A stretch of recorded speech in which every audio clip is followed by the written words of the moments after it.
Hello, everyone. Welcome to session three of our project management series. So far, in the previous sessions, you've identified a need in your school or community through your needs assessment and have transformed that idea into a project proposal. And the project proposal has helped you to define what you want to achieve and how you want to go about it. Now comes the next big question. What do you need to make your project successful? And this session is designed to help you focus on answering that big question. Today's session is on resource allocation and management. In simple terms, it's about identifying all the resources that your project requires and planning how to use them efficiently. By the end of this session, you would be able to plan and allocate resources, including time, budget, personnel for your project. You'll also be able to efficiently manage project teams, delegate tasks appropriately, and foster collaboration. Remember, resource management isn't just about managing things, it is about managing possibility. When you are able to allocate and manage well, you multiply the potential of your project, you multiply the potential of the team, and you multiply your potential even as a leader. Before we begin, let us take a moment to walk through our ways of working. While in this space, actively engage in all activities, including reflections. Take note of important and salient points during the session. It would be good to have your jotters or your notepads close by to help with this. Also, apply concepts as soon as possible while they are still fresh in your mind. Complete the post-session quiz soon after going through the session. Now that that is out of the way, let's get started on what resources are and how we can categorize them and to help us reduce the scenario. You're part of a team leading a community learning center project in partnership with a local school and the district's education office. The project aims to renovate two classrooms, set up a mini ICT lab, and train teachers to integrate digital learning tools all within 6 weeks and with a budget of 25,000 Ghana cedis.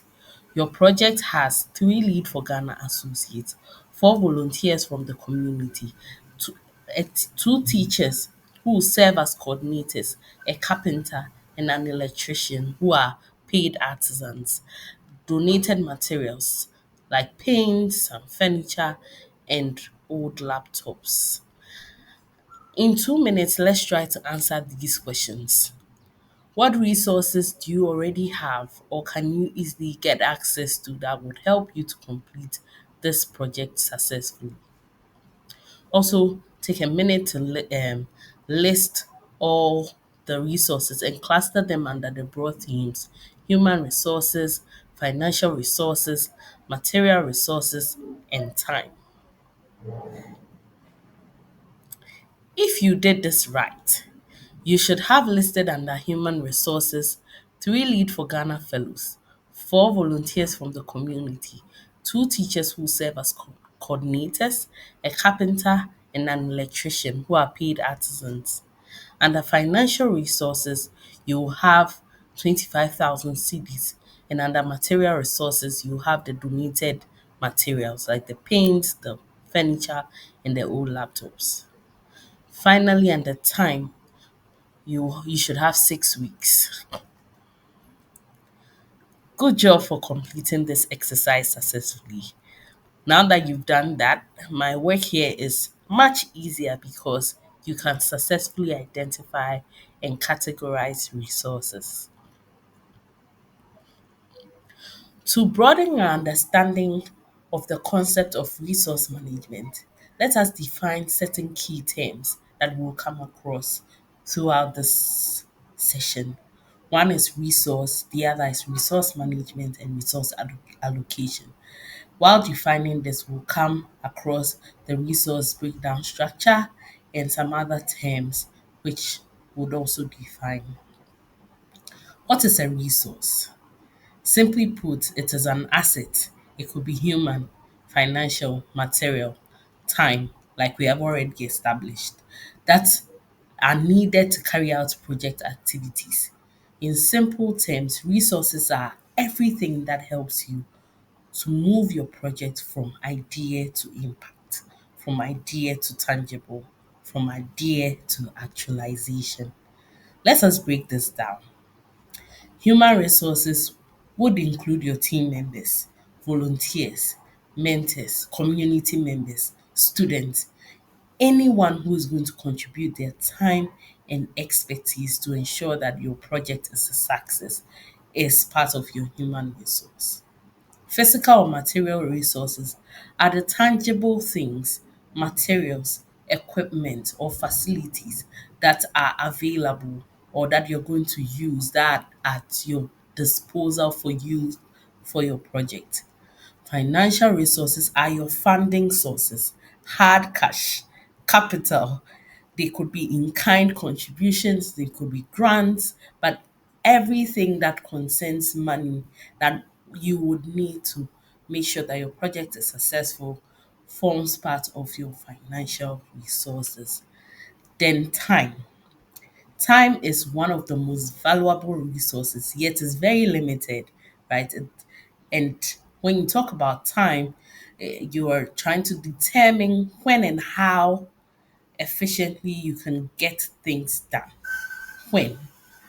How much time do you need to get things done? Now let's go to resource management. Resource management involves identifying, acquiring, and ensuring the efficient use of resources needed for a successful project completion. To help you manage resources efficiently, you need to have a resource breakdown structure, which is much like the activity that we undertook in our reflection exercise. A resource breakdown structure is a chart that groups resources by category and time. It is useful because it helps you see all your resources in one place. It reduces the risk of you overlooking critical items in your resource list, and it really helps you with resource management. Now let's come to resource allocation, which is the process of assigning and scheduling available resources to project activities in the most effective way to achieve your project objectives. Now that we have defined our key terms, let's go to the first step of resource management and allocation. And this is a very critical component of your whole project management plan. It is your resource management plan. The resource management plan is a detailed document, a structured process that outlines how project resources will be identified, acquired, allocated, monitored, and released throughout the life cycle of a project. It ensures that your resources, whether they are human, financial, material, and time, are used efficiently and effectively to achieve your project goals. The purpose of a resource management plan is to give you a structured approach to managing all the resources that your project needs. It helps you to ensure that the right resources are available when you need them. Resources are used efficiently without waste. Conflicts, when it comes to human relations, are resolved when they or are anticipated before they even come up, and then are resolved when they come up. They are resolved early. It also helps you to avoid shortages. It helps with accountability and transparency as well, because you're not going to do your your project in a silo. You're going to be working with other people. So it helps you to maintain accountability and transparency. Under your resource management plan, you have there are various thematic areas that you need to cover. One is resource identification, which we've already done. We've categorized resources under the broad themes of human resources, material resources, financial resources, and time. Then you need the next thing is estimation. Resource estimation, which is an estimate of how much of each resource is needed, for how long, and at what cost. And the tool that can help you with resource estimation is the work breakdown structure. It's beginning with the end in mind, breaking down your project schedules, breaking it down into how much of what and for how long will you be needing it. So if you need human resources, if you're using a painter, pay your budget. How long can you engage his services? If you're painting the room, how much paint will you need? So you estimate every resource. How much time do you have? How can you break that down into the various segments in your project? For example, for your classroom blocks using a reflection activity, you might need 5 gallons of paint for to paint all the classrooms. And you might need the painter for 2 days. And you might need maybe 500 series to pay off the artisans who will be working on the project, supposing that they're not giving their services for free. Now let's go to the next thing, which is resource acquisition.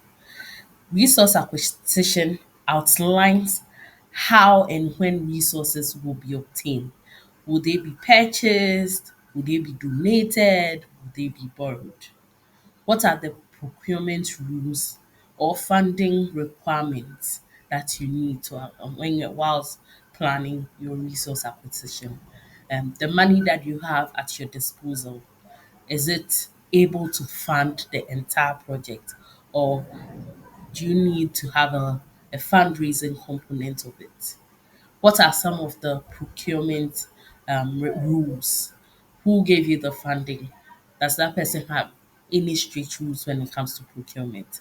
A lead for Ghana, our procurement rule is sourcing invoices from 3 different vendors and then studying those invoices with having at the back of your mind value for money, quality of the service, and some other key things that you need to look out for before you finally settle on the vendor.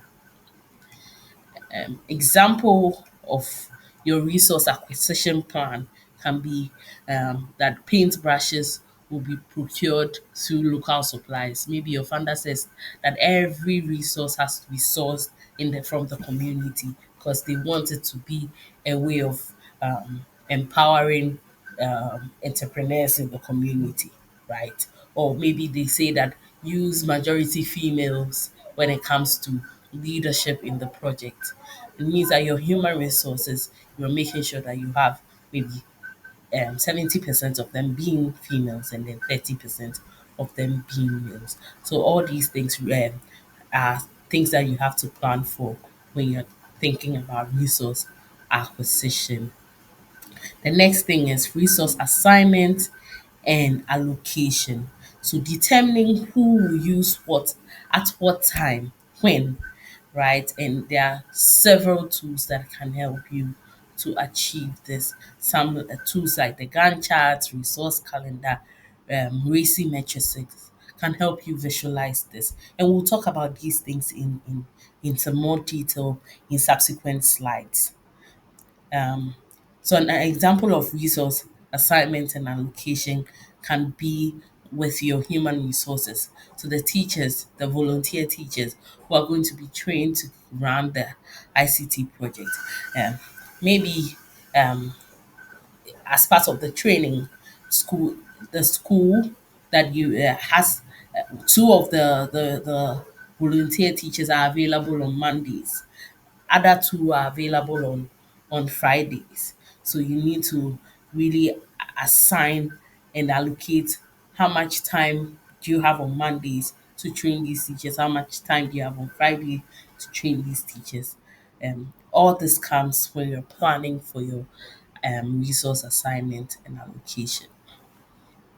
Then the next thing is the resource monitoring and control. This section helps to explain how you track the usage and detect shortages, address challenges that come up, address conflict, right? Address issues of over allocation. And this can happen through progress reports, using timesheets, budget trackers, also periodic audits, periodic um, check-ins, and it helps you to catch things early. If a resource is being underutilized or it's idle, you're able to see it quickly and then um, apply it where it is most useful. And a lot of projects use weekly check-ins. They you can have daily stand-up meetings just to have a good overview of everything that is happening. The next thing is resource optimization. You don't want to have waste, right? You're aiming at efficiency, but also aiming at flexibility because things can change. And so also looking at your plan to make sure that you are optimizing the use of every resources. You are no one is one person is overwhelmed, one person is not doing anything, you are scheduling work during off-peak periods. Remember, you're using teachers, you're using community members who might even have other jobs, their day jobs. And so, how are you scheduling their time to make sure that you are making the most of their time and you're making the most use of their presence with you? And then also, an aspect of this is outsourcing specialized tasks. Maybe when you were doing the overview, something slipped, you didn't take notice of um, an aspect of the work that will require specialized services. And maybe your electrician um, is not is not trained enough to be able to wire a whole building. Maybe he can do lightning, he can do for fans, but when it comes to computers, when it comes to putting the UPSs there just to make sure that the machines are cared for, he doesn't have enough expertise. This is where you outsource these specialized skills to maybe somebody who is more suited to to give you the kind of service that you need if you get it right. Um, then the last thing we'll talk about here in our resource management plan is the resource release and lessons learned. So all the resources that you use, the cement, the paint, if they were given to you for free. Sometimes people who fund projects will give you guidelines as to how to use, how to do away with excess materials, donate it to another school that needs the services, return it to the shops that you bought them from, take the money back, and then use the money for something else. All these things are planned in this resource release phase. And then your lessons learned, you make sure that you document every single thing, so that the next time you're running a project, there's something to look out for when it comes to resource allocation. Maybe you learned that, oh, there are a lot of community members that are willing to volunteer. So make sure that when you're planning your resource, push for how many people can give us their services for free so that money can go into buying equipment. All these things are very important when it comes to that. Tools that are commonly used in the resource management plan, like we've established the resource breakdown structure, which we have done ourselves, the responsibility assignment matrix, which we'll be talking about in the subsequent slides, budgeting, budget trackers, and all that. We'll talk more or go in more in depth into those things in subsequent slides. But it's important to know why we need a resource management plan. This is a very important aspect of resource management. It helps you to prevent shortages or duplication of roles. It helps you to ensure transparency and accountability. It helps you to project the cost and then work within budget. It also increases your efficiency and the trust of your stakeholders, and it supports evidence-based decision making because you're having weekly meetings, you're having daily stand-ups, and so every decision that you're making going forward is based off of evidence and not projections or estimations. Now that we've spoken about your resource management plan, or you've created, let's say you've created your resource management plan, it's time to think about who does what. And that is where human resources comes in. Human resources are the human component, as we have established, of our project. And human resource management focuses on organizing, managing, and leading the project team. It is all the people assigned roles and responsibilities for completing your project, managing them, making sure that you are optimizing their expertise, their skills, and their time. And you can categorize human resources by identifying who does what, who reports to who needs to be informed, consulted, or give approval before the project goes forward. And like we've already said when we were talking about when we were discussing the resource management plan, um, one of the the things that you have to do is to assign responsibilities. And there's a matrix for that called the resource responsibility assignment matrix, which is a recommended tool that visually maps tasks or deliverables against people and their roles. One of the most common form of RAM, which is the responsibility assignment matrix, is the RACI matrix or RACI matrix. Um, and the RACI is just an abbreviation for responsible, accountable, consulted, and informed. Responsible person is the person who actually does the work. They are the heavy lifters, they are the arms and the feet of your project. And the accountable person is the one that ensures that the work is completed correctly. Usually somebody is there's an overall manager or funder. They want to ask the accountable person, has this been done? Have we met this key milestone? Have we met this key timeline? So that's the accountable person. And then there are people who need to be consulted. They are the people whose input and expertise is needed before any decision is made. It's like that uncle in your family or that grandpa in your family or that auntie that no decision can be made without consulting them. They have the expertise, they have been in the family for long, they know the tradition and everything. So you definitely need to consult them. Informed people are people who usually are direct beneficiaries of the project. They're the ones that the project will serve, and they need to be updated on the progress. And so if you're having a school project, like your students, there are people that fall into this category. Um, so building a RACI matrix ensures clarity. It prevents rule confusion and clashes. It helps to promote collaboration so that everybody knows their part in making your project successful.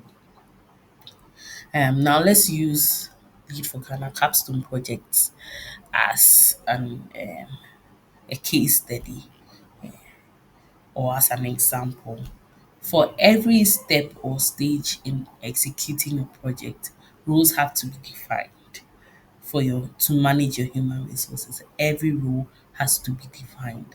And so when it comes to defining your conducting your needs assessment, defining your project objectives, planning your resource allocation, approving your project plan, executing your project, monitoring progress, submitting reports. At every stage, somebody needs to be responsible, somebody needs to be accountable, somebody needs to be consulted, and somebody needs to be informed. Usually the responsible parties could be many, but there always should be one accountable party. So when you are defining your project objectives, you are the as the associate are the project lead. So you are the responsible party, right? And who do you need to consult when you are defining the project objectives? Your headmaster. Very important to consult him. Jojo with him. What do you think about this project? Has it been done before? Previous projects when you were undertaking it, what are some of the challenges that you encountered? Or these objectives you think that they meet what the school's goals are? You need to consult your LFG manager. Right, these are our project objectives.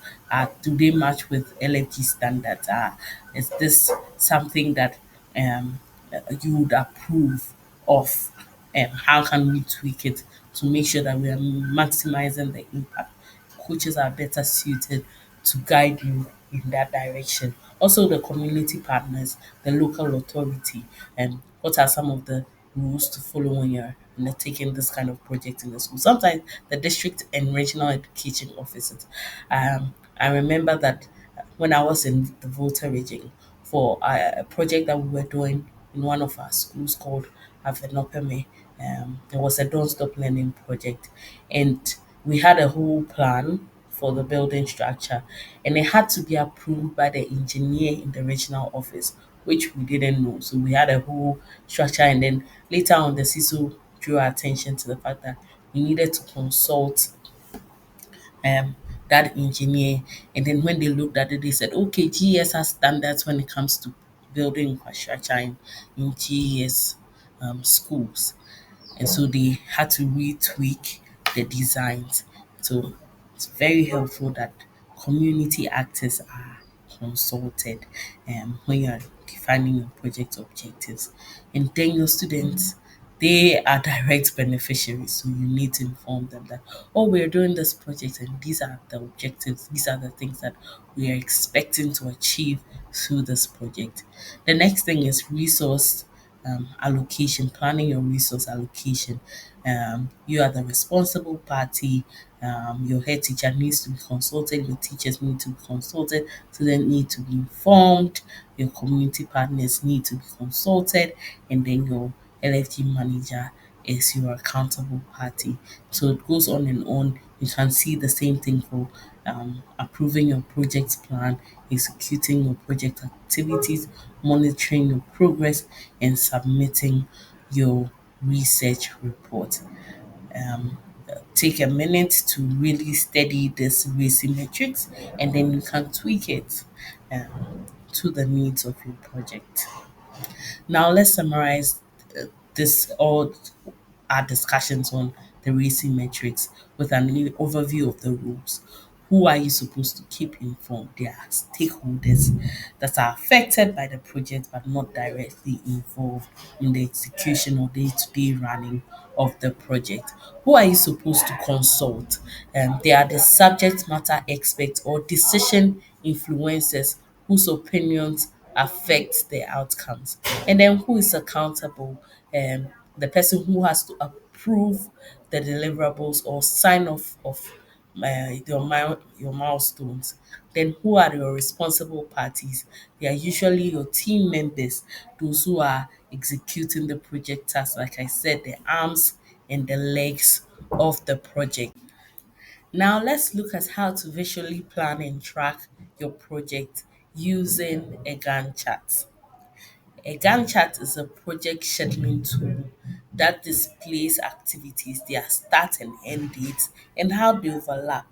Each task is represented on a horizontal bar, and um, the vertical bar shows you the task duration, right? You can use the Gantt chart to map out activities and milestones, assign responsibility, and monitor progress against time.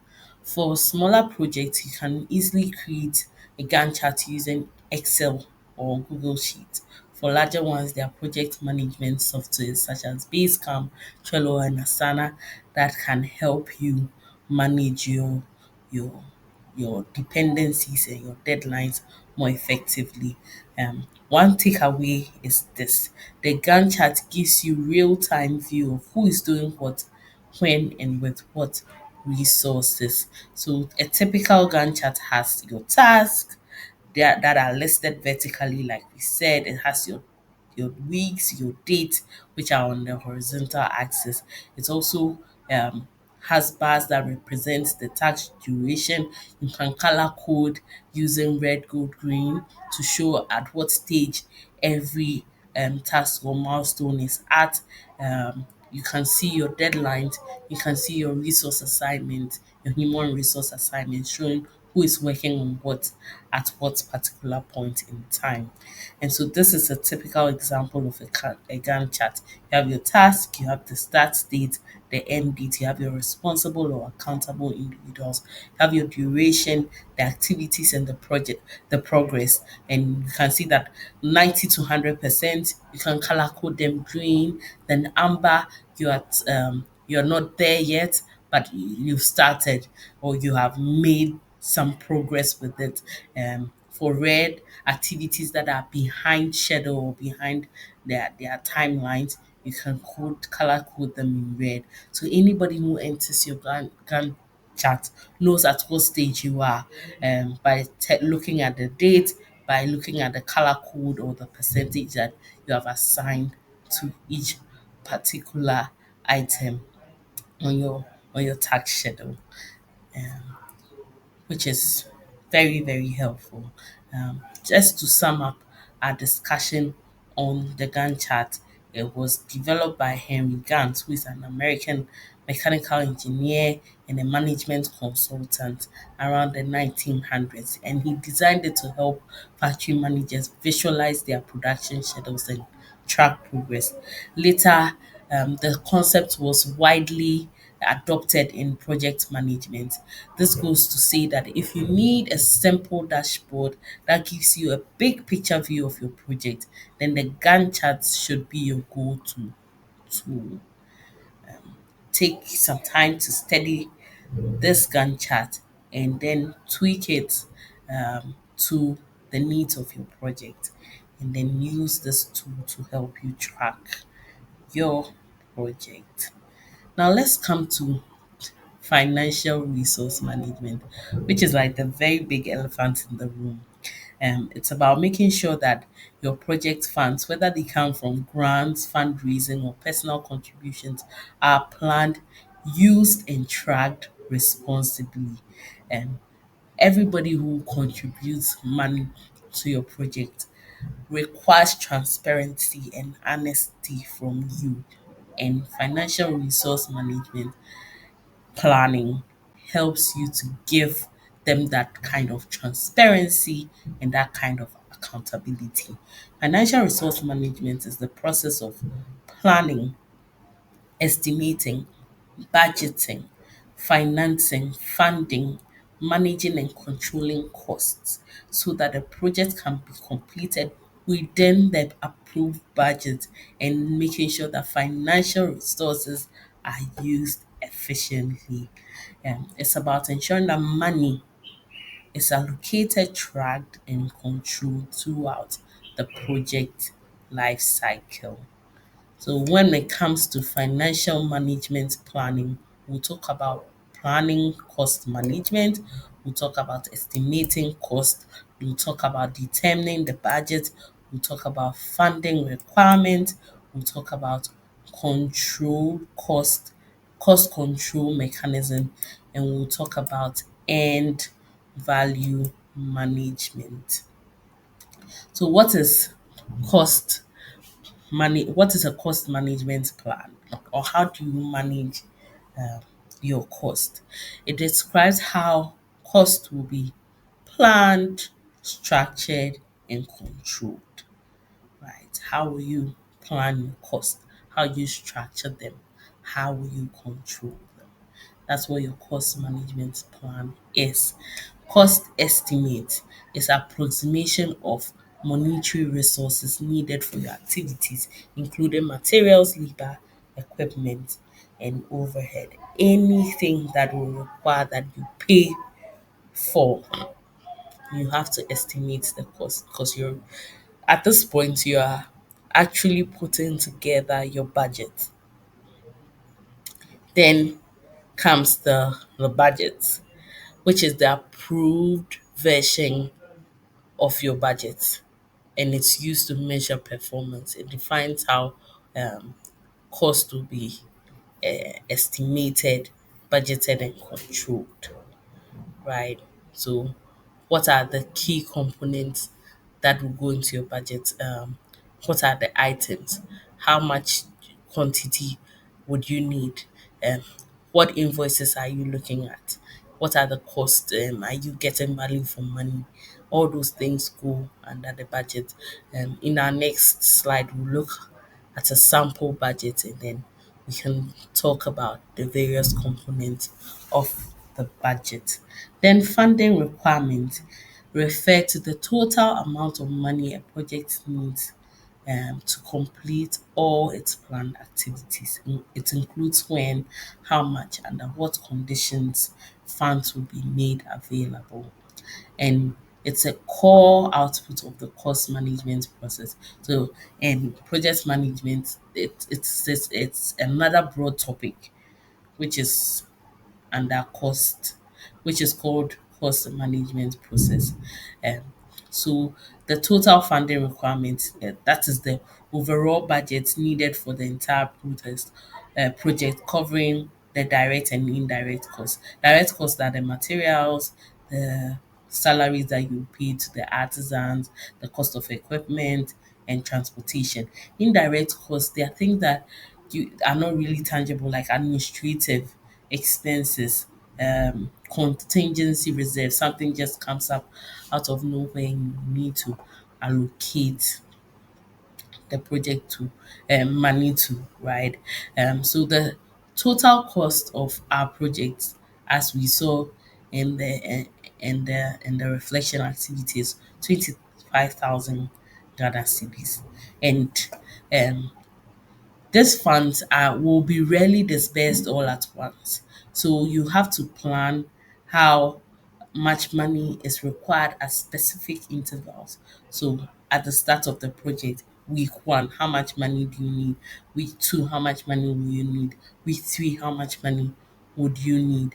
All this comes under um, your funding requirement and also your cost control mechanisms. You also have to look at your contingency and management reserves, whether they are financial budgets to manage uncertainty and risk.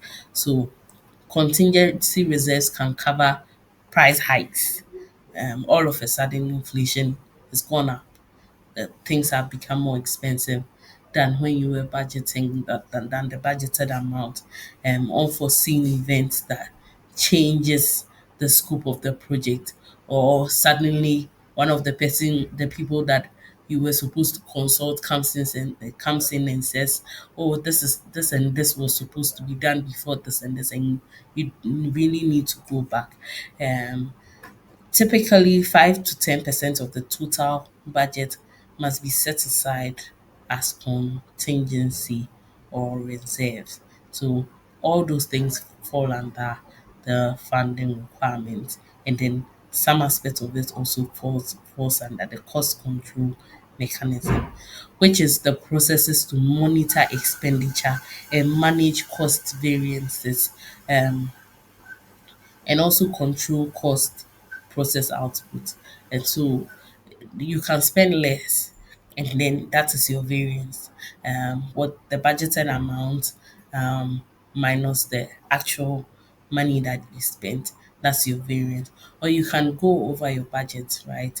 And that's also your variance. So that's a negative variance. So you can have a positive variance or a negative variance. Then end value management is performance measurement techniques that compares your plan versus actual spending.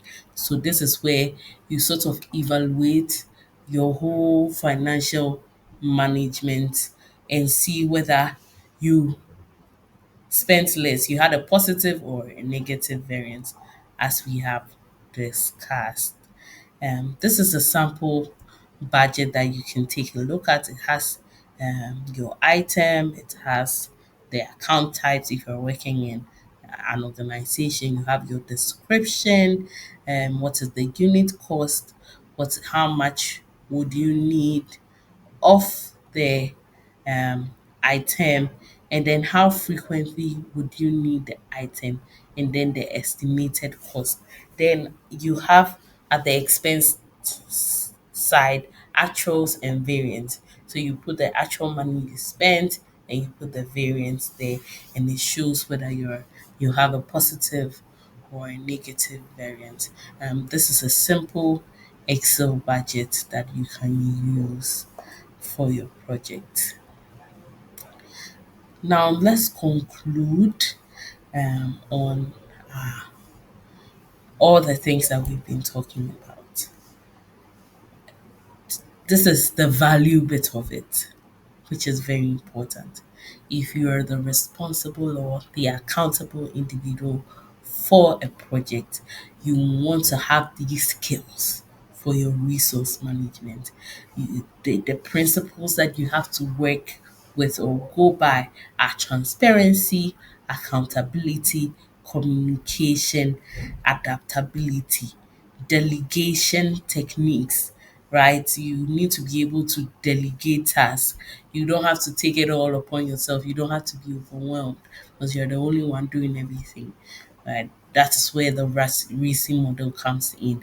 You assign rules and let everybody know whether they are responsible, they are accountable, they are the consulted people, and inform people, be transparent as possible. Transparency, we've spoken about it as part of the principles. Make sure that you're being transparent, and people who are involved, all the stakeholders are aware of how you're running your project, you're communicating them. I'm sure that you in subsequent sessions you learn about communication when it comes to project management. Then your time. Time, as we have ascertained, is a very valuable resource, but it's very limited.